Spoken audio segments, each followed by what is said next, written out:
But I want to ask you, what else are you missing out on? What about the FOMO of experiences and life and impact during our most healthy years? What about that FOMO? So hopefully I've given you guys a few things to think about, okay? Money, health, and time. When you're in your 20s, you have health and lots of time, but a little bit of money usually. When you're in your 30s and 40s, that's your prime money-making years. You have more money. You have less time because you're using it to dive into family and also financial stuff, but your health is still there. Okay, so you have money and health, but not a lot of time. And now once you get up into retirement age, you have money and time, but not a lot of health. And so try to optimize it in the middle, guys. Somewhere right around the time when you're starting to make that money, optimize while you're still healthy and while you have good money coming in. Buy back that time, hire a team, sell the company, do whatever you need to do to start making the impact, enjoying life even more, and not losing out on the opportunity to live your greatest life. What's up, y'all? Welcome to the Carrot Cast. Now, the Carrot Cast, we're usually diving in doing interviews with amazing real estate investors, amazing real estate agents. Now, in these episodes, every Thursday, they're the Trevor Truck Talks, where you get to hear behind the scenes of the mindset shifts I'm going through as a CEO of one of the fastest growing companies in America, and the mindset shifts you can take to run your business and win back your freedom as well. Let's dive into this episode.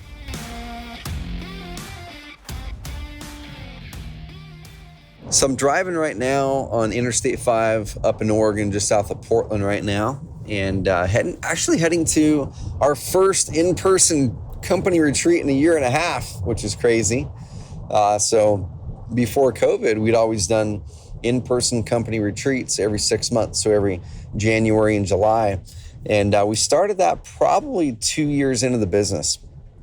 Maybe 3 years. And the first company retreat that we had was like 8 people. And I thought that at that time, oh my gosh, there's so many people in this house. We rented this little tiny house it felt like a big house at the time, but on the Oregon coast. There was just 8 of us or so. Man, one thing I'm really, really proud about is when I look at that, pretty much every single one of us 8 are still with the company today, which is really, really cool. But we rented a little house, and you kind of pull away and you strategize and you get out of the daily work for a couple of days, and you get people, focused in on the vision again. Where are we going? And you celebrate some of the wins, and you dive into some of the issues and struggles and map out some plans, get better alignment, build better relationship, and then you go on your way, and that gives you energy for the next 6 months. During COVID, we had to take them virtual, but now that things are unlocked, we actually rented an entire hotel, this amazing historic hotel up in Hood River, Oregon, overlooking the Columbia River. And Hood River is an awesome town where tons of cool companies are based out of. But we rented the entire Columbia River Gorge Hotel, and it's going to be blessed. But the reason I'm recording this right now is one thing that I like to do on my drives, and I even thought about this. I thought about this on this drive and going, man, it feels like I haven't really had the margin, the mental margin. I haven't created the mental margin this past 3, 4, 5 months, especially this past year and a half, during COVID, that I normally would, because even though I don't travel a lot for work, I would always use my travels as that time for mental margin. I would use my drives, my flights, as time to let my brain kind of go and wander and think about things, and maybe listen to or read some things, and really just let my brain where it wants to go, go where it wants to go. Because when you're on the plane, unless you pull up internet, which oftentimes the internet's really bad anyway, you don't have all the distractions of Facebook or Instagram or things like that. And so you have 3, 4, 5 hours of uninterrupted time to really think. Same thing on a drive to Portland. It's a 3-hour drive. So I can turn on a podcast, but I'm really thoughtful on the type of podcast or type of thing I put on during this time. I'm putting on something that is not like marketing or business based or anything. It's something that makes me thinking at a higher level. And so what I'm going to talk about on this one, this isn't technically this isn't a life truth, because I haven't consolidated it into a life truth yet. It'll probably make it on my life truths list. But these thoughts are pretty fresh, just based on some thoughts I've been having in this drive. So there's a guy named Naval Ravikant who I started following probably 5, 6 years ago. He's a Silicon Valley venture capitalist. He's He's an author. He has a great podcast. I would kind of call him a philosopher, an entrepreneur philosopher as well. And he has a lot of things that are he boils down complicated topics and makes them very, very simple. And so one thing I've been thinking about a lot the last few years, and you guys have probably heard them on the podcast, where I've talked about topics like, when is the right time to transition out of daily work if you wanted to? How do you buy back more time? You talk about mini sabbaticals. I've talked about I've talked about purpose and making sure you build a business with purpose and passion. I've talked about all those things I've been thinking about myself. And especially for some reason this past 2, 3, 4, 5, 6 months, in the phase of the business that it is difficult. Like I've said in recent podcasts, it's a difficult phase of the business. Okay, but just like anything, when you're working out, or right now, as of the time I'm recording this, the Olympics are going on, you do not get to the gold medal or the podium at all if things aren't hard. Like if you don't train hard, and if you don't have times where you want to quit, and if you don't have times where it's excruciating and you're wondering why you put yourself through that punishment, you will not move towards greatness. You will not have a chance to get on the podium at the Olympics. You just won't. It just doesn't happen. Greatness doesn't happen without challenge. Greatness doesn't happen without you doing that. But a question I have for you is this: when you look at the last Olympics, Michael Phelps, his entire life was focused in on reaching this goal of becoming the most decorated Olympian in history, and he became that person. At least in U.S. history, I don't know if it's total history. He became that person. He reached his pinnacle.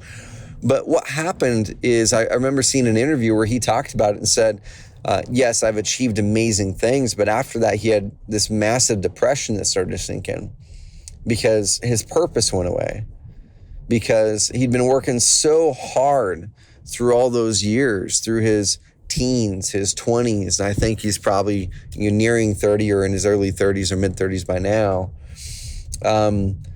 that he did say, while he was accomplished, that those years weren't all that happy. That looking back, he wasn't all that happy because he was so focused and so dedicated, and every ounce of his time was accounted for this dream and for this goal. And on this podcast with Naval today, he was talking about happiness. And it was 45 minutes of little snippets that came from podcasts, from Twitter, posts he's made, things like that. And he talked about this concept that I've heard it before, but the way that he just said it, or maybe the timing for me, it just really hit. And I literally pulled over to the side of the road, took out, I always keep these colorful sticky notes and a pen. And I literally pulled to the side, and I've got 3 sticky notes sticking on my dashboard right now, drawing these concepts out that I was hearing and putting them into a framework that I could understand, that I could hopefully teach as well. And I'm probably going to teach this as I think about it more and more over the coming couple of weeks at the Investor Fuel Mastermind event with Mike Hambright and 100 plus other top investors in the country. I'm probably going to teach it there, just some of my thoughts. I'm going through it. But here's what it is essentially. What Naval says is he says most people, when they think about happiness, they think about joy, right? When you think about, are you happy or are you not? I think people usually have the picture of someone smiling, i.e. they're joyful, right? And joy and happiness are different. Joy and happiness are different things. Happiness is kind of like, anybody can be happy in the moment for sure. Joy is kind of more this ever-present thing. It's just a way. It's your state of being. I'm in joy. I am joyful. You can be happy when someone gives you a discount at McDonald's or they slip in an extra nugget, right? That makes you happy, okay? But that's not joy usually.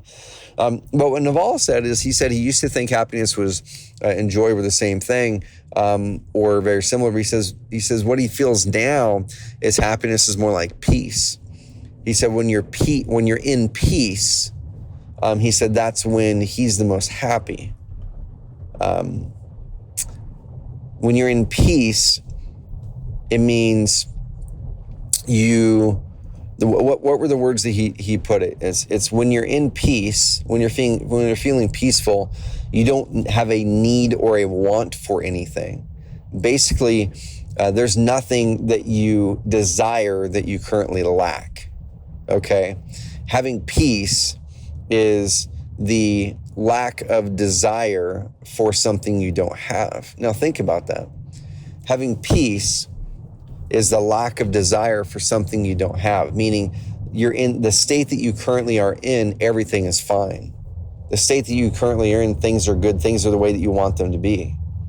When you're out of peace, or when you have angst, or when you have stress, it's usually because there's a desire that you have that is not fulfilled. There's a desire that you have that is not true right now. The desire could be that you want more time and you don't have it right now. The desire could be that you want more income and you don't have it right now. The desire could be that a relationship started to go sour and you wished that something were changed, or that you didn't do something, or that other person didn't do something. You wish that something would be different than it currently is. And I really like the way he described that. And what hit me the most is when he started to talk about it, and he went further with it. And he said there's a dichotomy with entrepreneurs especially, where we get really, really focused on achievement in our early years, right? So when we're young, we usually don't have money, right? We have a lot of time. Okay, so we have time. We can go figure things out. We probably don't have families when we're in 20, 22, 23, 25, some of us around 30. We have little money, we have good health, and we have a lot of time. Okay, and so if you kind of look at this like a Venn diagram is those three circles together where they kind of meet, and there's like the perfect flow of everything meeting in one in the middle. If you are in all three, if you're only in two of them, then you're missing one of the pieces. And so if you're younger, you likely have health and time, but likely don't have money. So you're working your butt off and you end up filling that time with work or with obligations or family or things like that. And then as you grow, getting close to your 30s, into your 30s usually, and into your 40s, that's where most people who become achieved and do really, really well start to have more money, but now they have less time. Their health is still there in general, right? Unless it's stress induced, but your health is probably still there if you're in your late 20s, 30s, early 40s, maybe even mid 40s to 50s. Likely your health is there. You probably have good money now potentially, but you don't have as much time because you ended up trading that time for money, and you're earning good money, but you don't have the time to spend it, or you're always feeling like you're pushed and pulled for time. You might be stressed because you want to spend more time with family, but work and achievement is dominating it. Okay, your kids might be asking, Dad or Mom, why do you spend so much time at work? Well, I'm doing this for you. But then the question is, really, are we, right? But then once we start to get older, I'm not going to really put an age on this, because the older I get, I'm not quite 40, but I'm almost 40. The older I get, the younger I realize all those ages are. But let's say older is whatever you consider older. Like, let's say the traditional retirement age, okay, around the 60s. So let's say that the traditional retirement age, you have money at that point probably. You have time at that point, but you don't have your health the same way. Like, the optimal health is not there. And everything is backwards as far as what most of society focuses on, and where they actually live their life is, you're working your ass off in your late 20s, 30s, and into your 40s, possibly even into your 50s, to make money so you can then someday buy back that time. But the problem is your health is not optimal, and you can't enjoy it possibly quite as well because the health isn't there. So the question is, when is the optimal time?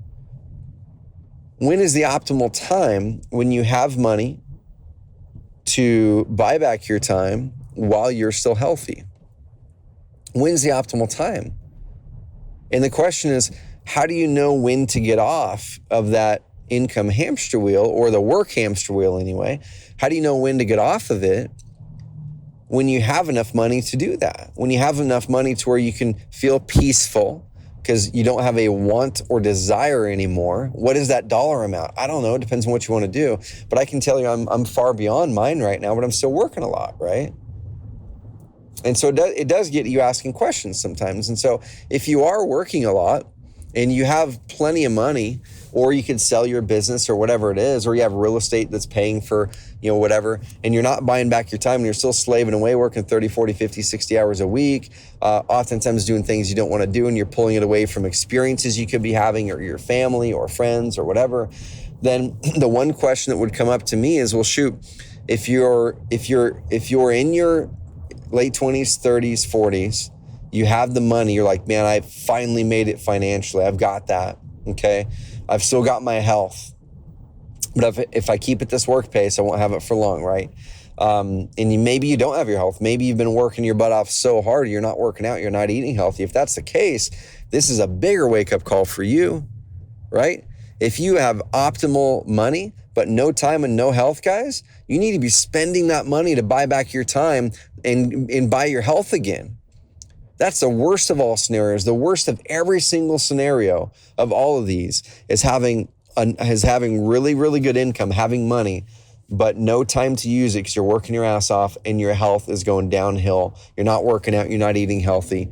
You don't have relationships or strong relationships. That's the worst of everything, because now we're chasing an idol. We're chasing achievement for achievement's sake. We're chasing dollar signs because a bigger dollar must be better than a lower dollar amount, right? We're chasing ego. Hey, I went to this mastermind and these people are doing better than me, and I don't want to show up next time not having grown. And so I want to ask all of us, I'm asking myself this too, right? It's like, what's important? Is it important on what those people at the mastermind think about me and whether my income is growing or my income is bigger or smaller? You know what? I can guarantee you the people at the masterminds that people look up to the most are not the ones with the most money, because I've been in masterminds before where these people are insanely rich, but you're like, I don't want that life. I don't actually look up to them at all. I look up to them. I admire that they figured out the game of finances, man, but I don't want their life. I don't look up to them. I don't want to be them. I don't want to emulate them. But I also know people who are doing really well financially, maybe not the biggest one in the room, but you're around them and they just light up the room, right? You can tell that they have life. You can tell that they have margin in their life to enjoy it. You can tell that they've created it. They've been intentional to say, enough money is enough money, and now I'm going to go buy back that time. I'm going to go work out. I'm going to have a good, healthy day. I'm going to spend a lot of time with my family and my friends. I'm going to have hobbies. I'm going to give back. Those are the people that I admire the most, not the one with the biggest bank account. And so what are we all going for? What are you going for? What is your number? Do you have a number? Is that number really the number? Like, what does that number signify? Maybe $1 million would do everything you possibly would need to have it do, so you can buy back your health and buy back your time. And in this finite space in our lives, in that late 20s, if you're lucky, if you nailed financial stuff earlier, but 30s probably into your 40s, that 20-year time span. That time span, if we've nailed some of the business stuff, is the primo time span. That's probably when our health is the best. That's probably when we're in our prime earning years, is in the 30s and 40s, okay? And that's also the time when we should be buying back our time so we can go do those things while we're healthy, instead of waiting until we're in later years when we're still going to enjoy it, but possibly not quite as much because the health is there. Maybe we won't even get there because we worked our butts off so hard and our health is gone. We had a guy come up to Carrot Camp, named Brady. And Brady, if you're listening to this, man, shout out to you. This was so cool because this is just a really, really good example of this topic. Brady rolls into Carrot Camp and just a completely wavelength than the other campers, in a good way. It was really cool. And the other campers, achievement, really focusing in on it. But we really break people of that pretty soon and really focus on what's important pretty soon in Carrot Camp. People walk out completely changed, which is awesome. But Brady goes up in front of everyone. He says, hey guys, I'm probably at a different spot than many of you guys. There's people up there, literally one of the guys, Chris, hey, I had my first 7-figure net year, right? Had his first $1 million net profit year. These other ones, $100,000 months and all kinds of stuff, right? And Brady goes up there and said, I'm at a different spot than you guys are. Many of you guys are crushing it right now financially. And he said, I'm kind of the opposite of that. He said, I did pretty good financially a decade ago or so. Family was in real estate. I got into real estate and did some things. I've got some rental properties, some Airbnbs. And he said he made some really good money, but he's a big outdoors guy. He loves mountain biking, loves all that kind of stuff. And he said, the thing that I wanted to do in my life was not spend my prime years in my life working my ass off. So he worked his butt off in his early 20s to make some money. I don't know how much, but enough. And he said, I'm taking the decade off. Guys, I'm taking the decade off. And he did. He pretty much took the decade off of like real focused work. Now, did he work? I'm sure he worked. He had some sort of an income coming in, but it wasn't like achieve. It was literally live. And he went and mountain biked all over the place, and he bought a Sprinter travel van, and that was life. Like, he went out there and built relationship and got deep with people and traveled and experienced things. And now he did that for a decade, and now he came back to Carrot Camp because he's like, hey, you know what? Now I want to spend about the next 3 to 5 years building up that stockpile again. He goes, I feel like I'm needing to get back into it now and build up those finances for the next phase of my life. And he is. He's got a plan. He's going to hit it hard the next 3 to 5 years. And he said after that, 3 to 5 years, once he hits a number again, he's taking the next decade off.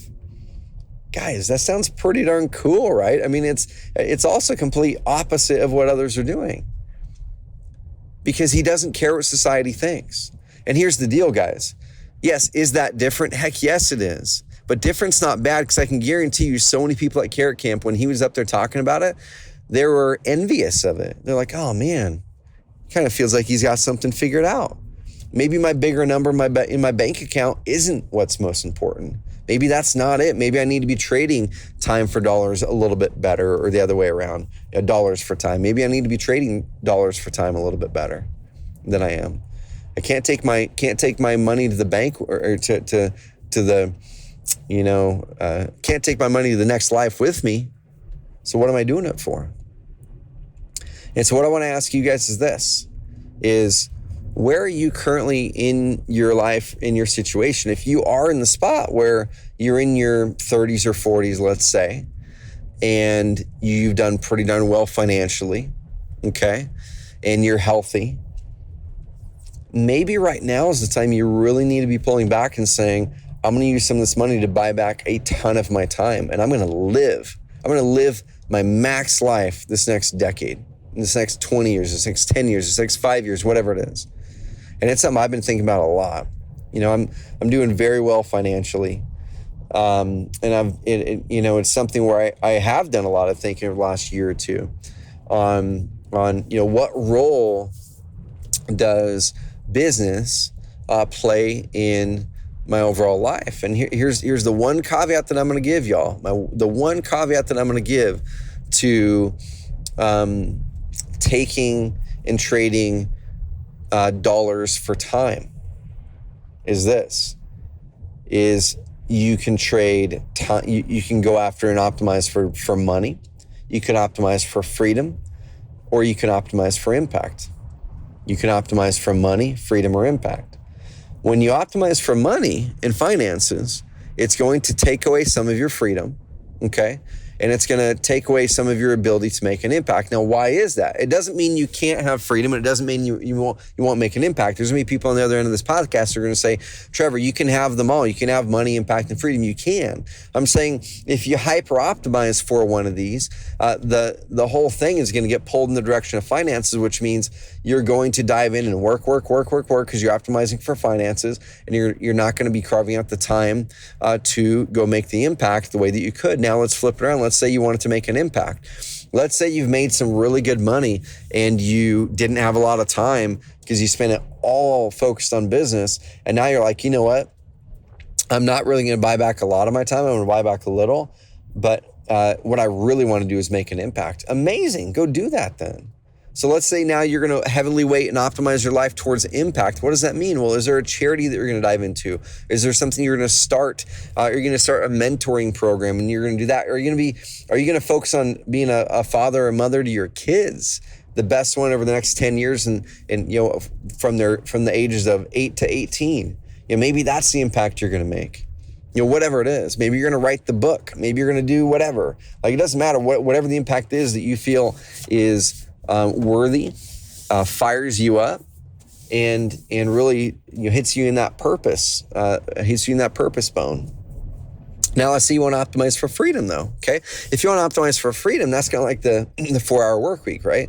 That's where you're not going to be able to build the biggest business in the world if you optimize for freedom fully, unless you work your butt off, optimize your finances, build some finances, and then go hire an operator, hire a CEO for your business who can run it amazingly well. You pay them well to do it. You buy back your freedom now, but you're not optimizing fully for finances because you're having to pay that CEO really, really well. And likely if you were to run it yourself, you could potentially grow the finances better. So could the finances be amazing? Yes. And they might be the best thing in the world. And maybe you couldn't grow it that well. Okay. Maybe that is optimizing for finances by hiring someone and you're getting back your freedom. Okay. But that's the caveat to that, is in order to do that, you have to hire someone who runs the company for you, grows it, you incentivize them, and you're the owner versus the business operator. Okay, so if you want to optimize for freedom, you're probably not going to be having as much time for impact then, because when you have impact, you have obligation, right? If you're going to go out there and make an impact, it doesn't mean that you're out there just willy-nilly sipping pina coladas on the beach. It means you are doing something and you have obligations that are helping you to make the impact. It could be obligations to the charity. It could be obligations to writing the book. It could be obligations for whatever. So once again, it's not a all or nothing. It's not you're optimizing for one of these and therefore you can't have the other two. You can. What I'm saying is when you fully optimize for one, the other two shrink down.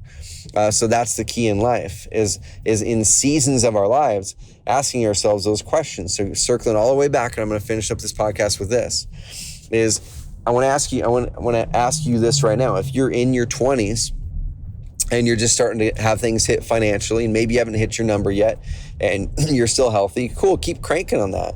Keep cranking on that as long as you're happy doing it. As long as you are buying back some of your time to be healthy and work out and building relationship and things like that, okay? Now, let's say you're in your 30s and you have started to see some real success. Maybe, possibly, maybe you've even hit all or some of your big financial goals. For me, that didn't happen until I was like my late 30s, the back part of my 30s, okay? So once that started to happen, then you need to ask yourself, okay, well, why am I doing this? Am I growing the finances more and more and more so something can happen? So I can be in a spot where I can hire a CEO to run this, and I can buy back my time at this time, or I'm going to grow it this much because the impact that I want to make truly requires the thing to grow that much. Elon Musk, great example. He is not optimized for freedom at all, okay? He's not even optimizing for finances. And I know that sounds crazy. He's not optimizing for finances, guys. He's optimizing for impact. He is optimizing for impact. He wants to save the world, right? In a couple different ways. It's like, we need to be a multiplanetary species, and I'm going to be the guy to do that. And we need to get the world off of fossil fuels, and I'm going to be the guy to do that. So his time is gone. He's hyper optimizing towards impact, and the vehicle to make the impact happens to require a lot of capital. So therefore, he's built multiple vehicles that give a lot of capital. You guys see where this is going? So in order to optimize for impact, you probably have to have some sort of vehicle that gives you money so you can have the time to do so and focus on that impact. But if you're in your 30s, y'all, and you've done really well financially, you don't have this big, huge, like world-saving impact thing that you're going after, I want to ask you, what is the number? When do you stop? When do you stop and optimize for freedom and potentially impact while you're still healthy, while you can, while you're able-bodied. Like Brady, you can go out there and enjoy the things. You can always work later, but there's a point of diminishing returns financially where we start to chase things, not because we want them, but because society says that we should have them, or society says it's weird to stop something that's cranking and working really well, or FOMO. You have the fear of missing out on accomplishing something. But I want to ask you, what else are you missing out on? What about the FOMO of experiences and life and impact during our most healthy years? What about that FOMO? What about that FOMO? So hopefully I've given you guys a few things to think about, okay? Money, health, and time. When you're in your 20s, you're in your 20s and below, you have health and lots of time, but a little bit of money usually. When you're in your 30s and 40s, that's your prime money-making years. You have more money. You have less time because you're using it to dive into family and also financial stuff, but your health is still there, okay? So you have money and health, but not a lot of time. And now once you get up into retirement age, you have money and time, but not a lot of health. And so try to optimize it in the middle, guys. Somewhere right around the time when you're starting to make that money, optimize while you're still healthy and while you have good money coming in. Buy back that time, hire a team, sell the company, do whatever you need to do to start making the impact, enjoying life even more, and not losing out on the opportunity to live your greatest life. All right, guys, have an amazing, amazing rest of the week. Hit me up on Instagram if you like this episode. Trevor.Mauch, that's M-A-U-C-H on IG. That's where I document everything, document behind the scenes of this company retreat that I'm going to right now and all kinds of stuff. So follow me over there, guys, Trevor.Mauch. And one last thing, energy audit. Go to carrot.com/energy, carrot.com/energy. That's going to give you my energy audit that I take every single quarter to buy back more of my time and make sure that I'm focusing on the things that give me the most energy. All right, guys, give me a rating and review over there on Apple Podcasts. Did you like this? Is this impacting your life? Are you getting your money's worth on this podcast?